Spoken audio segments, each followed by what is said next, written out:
Hey, Kate here with Wild Sacred Journey on a bench at night. Again, it's not actually that late, but it's dark so early. Out on my walk. So last night I filmed a video about winter and how it is, particularly post-winter, solstice winter, how it is actually a time for growing. It's just that we, not in the way that modern society teaches us to think of growing. And as I finished recording that and got up to keep going on my walk, this idea popped into my head of I should call these creature comfort videos, because they're kind of here to comfort our creature selves, to inspire, to affirm, to give context around, and to give comfort to our creature selves as we're kind of on this journey of either burnout recovery or just in general kind of unplugging from, this sort of machine oriented world, machine oriented life, and coming back to our creature selves. So this is creature comfort video number 2.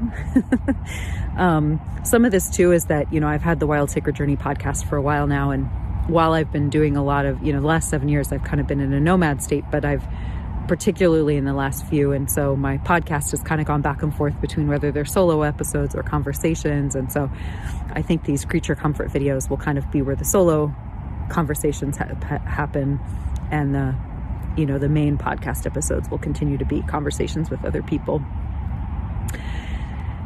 So creature comfort. So tonight on my walk, I was walking to these 2 hawthorn trees that I love, that I pass almost every day, and it's been really beautiful to kind of, because I've only been back in the States for 4 months now, a little over 4 months, and a month of that I was traveling elsewhere in this currently called States. And but when I was first here, it was late summer, early autumn. And so, yes, the leaves were turning and starting to fall, but the hawthorn also had its berries out, its beautiful red berries. And I was, having a couple weeks where I was feeling a little heart sad, and hawthorn holds really beautiful heart medicine and is a tree that I have a lot of connections with when I'm over in Scotland and Ireland and Alba and Era. And so it was really lovely I'd actually never noticed these trees before, or, they're a different variety of the hawthorn than what I'm used to. And so I'd never really noticed them before. And so coming back and having that continuity, that through thread of a specific frequency, a specific medicine tree consciousness was really, really lovely.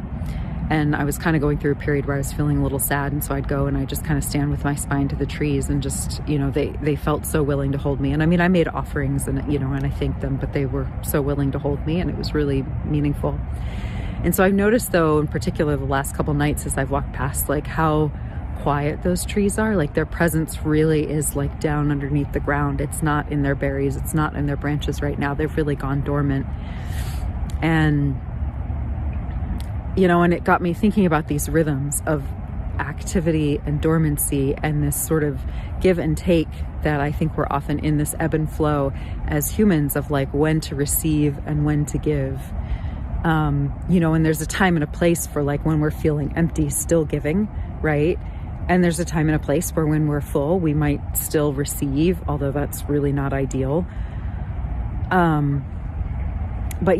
there's, I don't know, I was just I don't necessarily have a whole lot more to say about that, but I just wanted to offer you that glimpse into this moment and that story of my experience of the hawthorns, and kind of being in this space of dormancy, and that, this is a moment when actually I can give back to them, and yes, I could make offerings when they were holding me, but it's not that's a moment when they had a lot to give.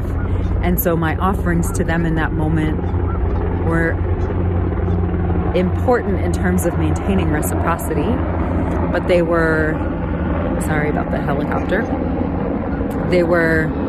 it's actually more important now that I give back when they're kind of in their state of dormancy, when I can you know, just feed them with my love, with my prayers, with my intentions.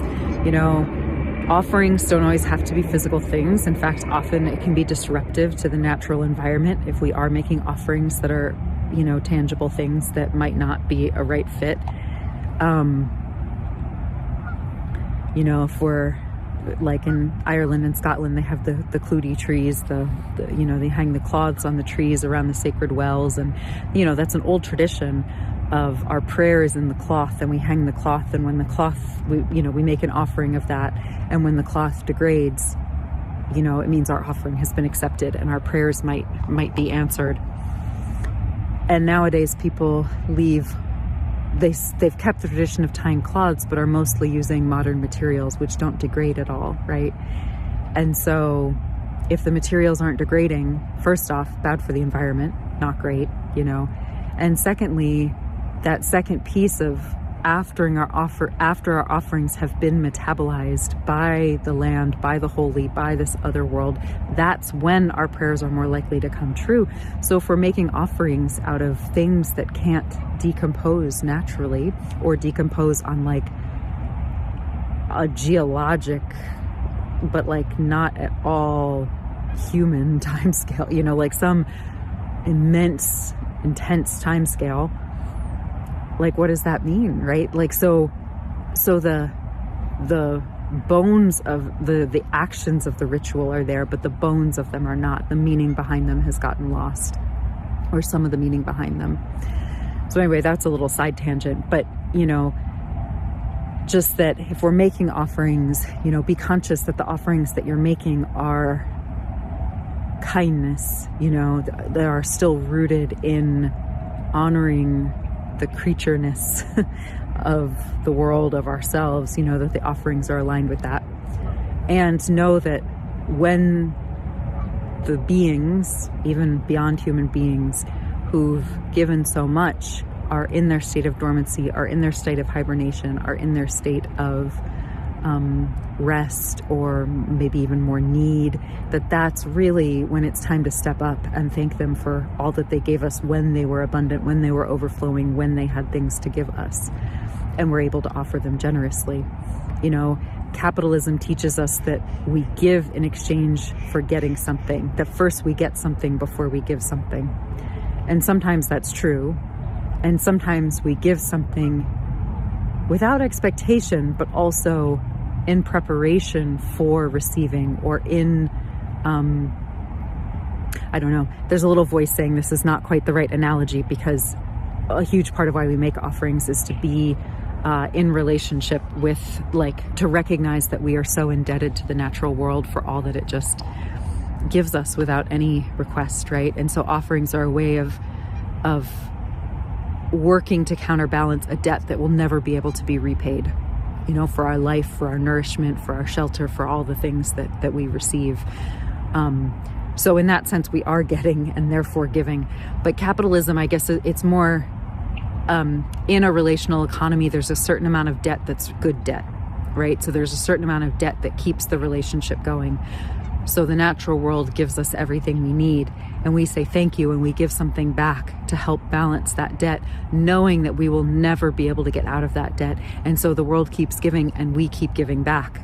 And that's just, it keeps the relationship going. Capitalism operates more in a transactional thing. So the process behind the creation, the cost of the creation, is often hidden from us. The story of the thing is hidden from us. And there's just the thing, and we pay for the thing, and we get the thing, and the relationship is done, right? So, yeah, so when we're giving to things, when they're in their state of dormancy, yes, it's a way of trying to offset the debt from when they're not, but it's not a transactional, okay, great, that's it, we're done. It's not a reward for showing up. It's a recognition, you know, it's not a reward for them showing up for us. It's not a reward for what they've given us. It's not a reward. It's a paying back of debt. And so I think that there's something in capitalist systems too. Yeah, when we pay for an object or a service or whatever, it's a reward for having done a good job, quote unquote, right? Making a good product, or not even a good product, but one we need or want, or, you know, doing a good job in your service, right? Whatever that is.